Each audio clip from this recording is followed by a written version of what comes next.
Olá, seja bem-vindo ao meu canal. Vamos falar sobre o caso Débora Rodrigues, entre o batom e a tentativa de golpe. O caso de Débora Rodrigues dos Santos, a cabeleireira de 39 anos que pichou a estátua da Justiça com batom vermelho durante os atos de 8 de janeiro, transformou-se em um emblemático ponto de debate sobre a justiça, a proporcionalidade das penas e a politização do sistema judiciário no Brasil. O julgamento, que inicialmente caminhava para uma condenação de 14 anos de prisão, foi suspenso por um pedido de vista do ministro Luiz Fux, abrindo espaço para novas análises e reacendendo a discussão sobre o caso.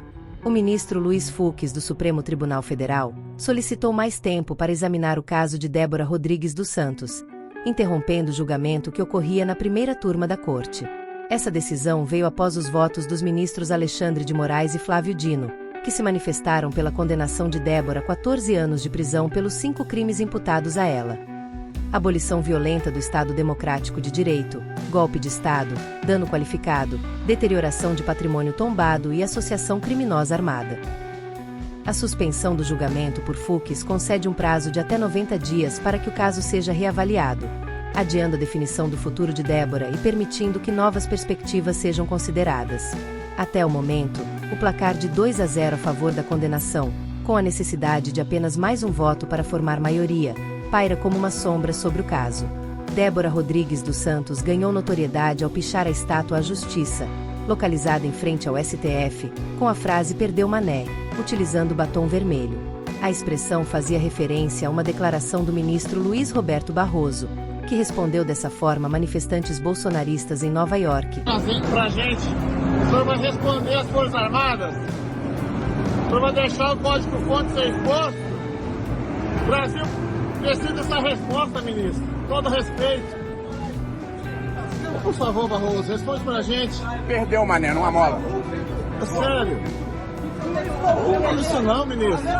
Brasil defende, Apesar da repercussão gerada pelo ato de vandalismo, a acusação contra Débora não se limita a ele. Ela é ré por 5 crimes, que, em conjunto, justificariam a pena de 14 anos de prisão. Essa complexidade é fundamental para entender a dimensão do caso e as diferentes perspectivas envolvidas. Reações e controvérsias. A condenação proposta por Moraes e Dino gerou uma onda de reações e controvérsias. Um batom e 14 anos de prisão.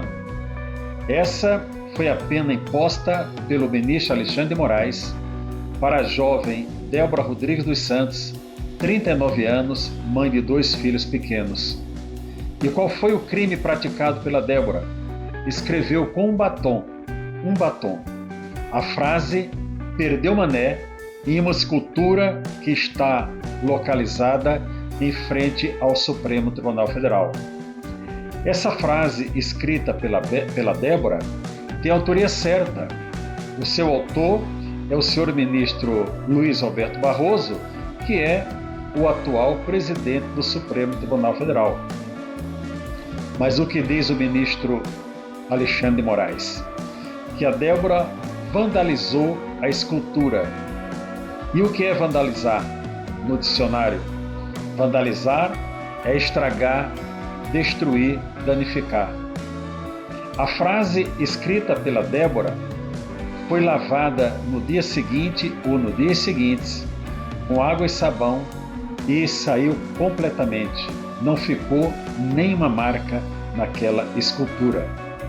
Mas, para o senhor ministro Alexandre de Moraes, esse foi um crime muito grave praticado pela Débora, porque, segundo ele, aquele é o símbolo máximo do Poder Judiciário. Disse ele em um trecho da sua decisão: a ré, conforme se verifica da última fotografia juntada a seguir, segura um aparelho de telefonia celular, demonstrando orgulho e felicidade em relação ao ato de vandalismo que acabara de praticar contra a escultura, símbolo máximo do Poder Judiciário brasileiro. Vou ressaltar com você. Vandalizou, segundo as palavras do próprio ministro Alexandre de Moraes, uma escultura que está limpa depois de ter sido lavada com água e sabão. Essa escultura, vou dizer para vocês com toda sinceridade, há muito ela perdeu seu significado. Quando ela ali foi colocada, representava a justiça. Hoje, ela representa o arbítrio que é praticado todos os dias por vários dos senhores ministros do Supremo Tribunal Federal, sendo o principal deles Alexandre de Moraes. Alexandre de Moraes, na história, ficará entre as piores pessoas do mundo. Ele terá a sua fotografia, o seu lugar garantido numa galeria das piores pessoas do mundo, das mais perversas. Eu quero conclamar a todas as mulheres brasileiras que usem os seus batons em suas redes sociais, escrevam a frase "Perdeu Mané", para dizer que nós estamos solidários com a Débora e sua família. Esse arbítrio tem que acabar no Brasil. E para ele acabar, nós temos que começar tirando Alexandre de Moraes do cargo que ele está indevidamente ocupando. Não tem a serenidade, não tem a paciência, não tem o recato de um juiz, de como deve proceder o juiz. Age por vingança, age por sentimento dos piores possíveis, talvez um sentimento que já foi retratado pelo ministro Barroso em uma das célebres sessões do Supremo Tribunal Federal. Deixo aqui o registro da minha indignação. Enquanto alguns defendem a punição severa de Débora, argumentando que ela participou ativamente de um movimento golpista, outros questionam a proporcionalidade da pena e a influência política no judiciário. Figuras políticas como o ex-presidente Jair Bolsonaro manifestaram apoio a Débora. Em 98, o sindicalista Lula da Silva procurou o então presidente FHC, onde pediu pela libertação dos sequestradores de Abílio Diniz. Disse a FHC que ele tinha oportunidade de passar para a história como um grande democrata. Caso contrário, poderia ser lembrado como um ex-presidente que permitiu que 10 jovens que cometeram apenas um erro morressem na cadeia, já que estavam em greve de fome. Os sequestradores da Argentina, Chile e Canadá foram libertados. E o único brasileiro foi indultado. Lula da Silva, hoje você é o presidente.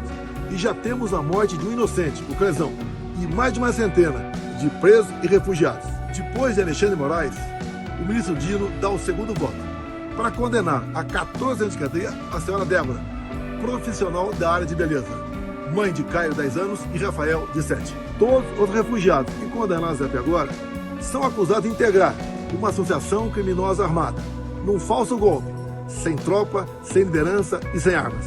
No próximo dia 6 de abril, domingo, às 14 horas, na Paulista, te convido para um grande ato pela família do Crezão, por Débora e seus filhos, e pela anistia humanitária dos reféns de 8 de janeiro. Muito obrigado a todos e até lá, se Deus quiser. Parlamentares da oposição também criticaram a decisão dos ministros do STF, considerando a pena inaceitável. Presos do 8 de janeiro, o caso Débora. A mulher que escreveu "Perdeu o Mané" na estátua com um batom. O argumento principal é que é um patrimônio público e não se pode pichar. Com todos os patrimônios públicos pichados no Brasil, a estátua de Borba Gato colocaram fogo. Quantos anos eles tomaram, senhores ministros? Nada, zero. Picharam a casa de Carmen Lúcia, em Minas Gerais. Quantos anos tomaram? Aliás, eu não conheço nenhuma reação da parte dela. Nada. Mas a Débora tomou 14 anos, já está presa há 2 anos, com 2 crianças pequenas. E de repente, o Fux pede vistas. Parabéns ao Fux, que sempre foi conhecido como um homem de saber jurídico. Antes de chegar naquela corte, foi quando eu o conheci, uma pessoa simpática. E chegou na corte e tem algumas denúncias que ele faz no Mensalão, ele votou tudo a favor da corrupção denunciada pela Lava Jato, mas também votou para acabar com a segunda instância e a soltura do Lula. Algumas coisas que não combinam, Fux, com o seu currículo antes de chegar nessa casa. Apesar de Zé Disseu falar o que ele falou a seu respeito. Mas eu quero te dar um voto de confiança, o Brasil, porque pedir vista foi um fôlego. E eu penso que esse pedido de vista que você fez foi fruto de uma reflexão interna. Não se faz uma maldade tão grande com a Constituição que você jurou, com o juramento que você fez ao ser aprovado no Senado da República para guardar a Constituição e o ordenamento jurídico que não tem sido guardado, tem sido respeitado pelos seus companheiros e você, muitas vezes, junto, votando junto. Quem sabe o Fux, do saber jurídico, que jurou a Constituição, jurou lealdade ao ser aprovado no Senado e que botou uma toga nas costas, caia na real. Fux, não coloque essa nódoa na sua história. Não coloque essa nódoa no seu saber. Não carregue para o resto da sua vida e para que as gerações futuras da sua família saibam que uma mulher foi processada porque escreveu em uma estátua que já foi pichada diversas outras vezes. Essa frase perdeu o mané e que teve o seu voto para condenar uma mãe de família que de terrorista não tem nada. Eu quero te dar um voto e quero te parabenizar, e esperando em Deus que a sua sensibilidade lhe leve a votar contra e o restante dos outros seus pares acompanhe o seu voto e coloque a Débora em liberdade e o Brasil comece a respirar, imaginando que dias melhores poderão vir. Eu espero o seu voto, Fux. Juristas também se manifestaram sobre o caso, alguns defendendo que a pena é justificada pelos crimes cometidos, enquanto outros argumentam que o ato de pichar a estátua não pode ser equiparado a uma tentativa de golpe de Estado. Essa divergência de opiniões demonstra a complexidade do caso e a dificuldade de se chegar a um consenso sobre a justiça da condenação. O Supremo Tribunal Federal não poderia ter sido o tribunal de exceção que apreciou o 8 de janeiro. Esse é o primeiro ponto. Já vamos começar por aí. Então, foi assim que a democracia brasileira foi sequestrada. Esse é o primeiro ponto. E, se a gente quiser ser até duro, isso foi um golpe na justiça brasileira. Tá? Duramente falando, claramente falando, isso, foi isso que aconteceu. Segunda exceção também imperdoável. A gente tem vários casos relatados no Brasil de criminosas de alta periculosidade, de gente que praticou crime de corrupção e que teve a soltura concedida para tomar conta de filho, porque tinha filho pequeno. Aconteceu isso com a mulher de Sérgio Cabral, Adriana Selma. Acontece isso com as mulheres de traficantes de droga. Com essa moça Débora Rodrigues, que cometeu o crime hediondo de escrever com batom na estátua da Justiça em frente ao Supremo Tribunal Federal a frase emblemática "perdeu o mané", que não foi de autoria dela. A frase foi de autoria do atual presidente do Supremo Tribunal Federal, ministro Luiz Roberto Barroso. Esse é um ponto que tem que ser frisado. E essa pichação com batom, ela foi a primeira coisa a ser limpa quando foi resolvida toda a baderna lá do 8 de janeiro. Ali, água e sabão resolveu o problema. Então a Débora está arriscada a pegar aí de 14 a 17 anos de cadeia em regime fechado. Uma cabeleireira, porque teve a ousadia de fazer um protesto pesado, muito duro, na estátua da Justiça. E por ironia, a justiça claramente não está sendo feita no caso dela. O impacto na família. O caso de Débora Rodrigues dos Santos tem um impacto devastador em sua família. Mãe de 2 crianças, ela está presa desde março de 2023, aguardando o desfecho do julgamento. A família apela por justiça e expressa esperança de que os outros ministros do STF considerem a situação de Débora e o impacto da pena em seus filhos. A família compartilhou a reação de Débora à notícia da possível condenação, revelando sua tristeza e sua crença de que a decisão não a define. A situação de Débora Rodrigues dos Santos expõe a fragilidade de indivíduos envolvidos em eventos de grande magnitude política e o impacto desproporcional que o sistema judiciário pode ter em suas vidas e em suas famílias. Dores do coração, que hora que parece que quer parar, de angústia, é sono perdido. 2, 3 horas da manhã, já vejo o relógio contar 4 horas da manhã, muitas e muitas vezes, e eu não ter dormido nem um segundo ainda, clamando a Deus e chorando.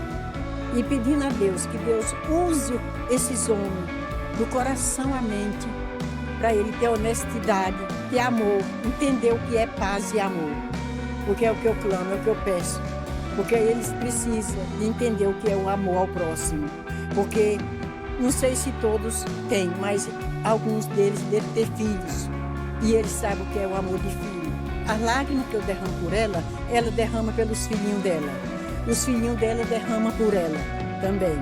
E eles dizem, quando minha mãe chegar, está na minha casa, e eles falam, quando minha mãe chegar, aí nós vamos passear em tal canto. Eles já têm os planos deles, de saudade, de passear com a mãezinha deles. Quando minha mãe chegar, eu vou para o mercado, minha mãe vai comprar isso assim, assim para mim. É o desejo deles, é a loucura deles, é a mãe deles em casa. A Cláudia falou que não chegou a surpreender o voto do ministro, né? Mas causou um impacto você ver ali uma condenação. Não é fácil, porque ele é pai. E ele sabe, ele não quer ver um filho dele passar pelo que eu estou passando com minha filha. E nenhum deles quer sentir isso. Então, nós esperávamos outra alternativa. Quem está preso com a Débora também é os filhos dela. Também é a mãe, também é a irmã, também é o esposo. Porque aqui fora nós sobrevivemos apenas. Porque todos os dias do nosso final, todas as semanas, o nosso final de semana é colocar um uniforme e vir sair das nossas casas, pegar uma estrada e estar aqui com ela. As nossas vidas também foram paralisadas diante dessa prisão da Débora. E isso se arrasta há 2 anos. 2 anos que as crianças não sabem o que é sair, não sabem o que é se divertir, não sabem o que é ter a mãe dentro de casa fazendo a sua comida todos os dias, ajudando eles nas atividades da escola, não sabem o que é pegar na mão da sua mãe no final de semana. Então, nós também estamos presos junto com a Débora. Aí eu pergunto a essa mesma justiça, será que isso está correto? Também apreender essas crianças dessa mesma forma? Do ato em si, ela está arrependida, né? Ela se arrepende de ter ido lá, como que é essa situação? Não, ela se arrepende, sim. Ela fala que naquele momento foi um ato realmente impensado. Foi no calor das emoções ali, que ninguém sai de casa com um batom na mão, um batom na sua bolsa e vai lá pensadamente falar ali, eu vou ali escrever na estátua. Realmente foi um ato impensado. Então, ela estava ali naquele momento da manifestação, mas ela não saiu de casa com o pensamento de realmente vou ali, vou escrever em uma estátua. Então, ela se arrepende, claro que ela se arrepende, e ela pede perdão a toda a nação com relação a isso. Ela tem a esperança viva no coração dela de que os ministros olhem toda essa situação com mais razão, né? E realmente em praticar a justiça. Ameaças à fotógrafa. A fotógrafa Gabriela Biló, que registrou o ato de vandalismo de Débora Rodrigues dos Santos, tem recebido ameaças de morte nas redes sociais. Esse fato revela a polarização política e o clima de violência que permeiam a sociedade brasileira, onde até mesmo profissionais da imprensa são alvos de ataques por exercerem seu trabalho. O caso Débora Rodrigues dos Santos é um microcosmo das tensões e desafios enfrentados pelo Brasil contemporâneo. A politização da justiça, a polarização ideológica e a desproporcionalidade das penas são questões que precisam ser debatidas e enfrentadas para que o país possa construir um sistema judiciário mais justo e equitativo. A suspensão do julgamento por Luiz Fux abre uma janela de oportunidade para que o caso seja reavaliado com mais ponderação e para que se considere o impacto da condenação na vida de Débora e de sua família. Resta saber se os ministros do STF estarão dispostos a rever suas posições e a buscar uma solução que esteja em consonância com os princípios da justiça e da proporcionalidade. E você? O que achou de tudo isso? Deixe a sua mensagem nos comentários e não esqueça de curtir e se inscrever nesse canal. Até a próxima!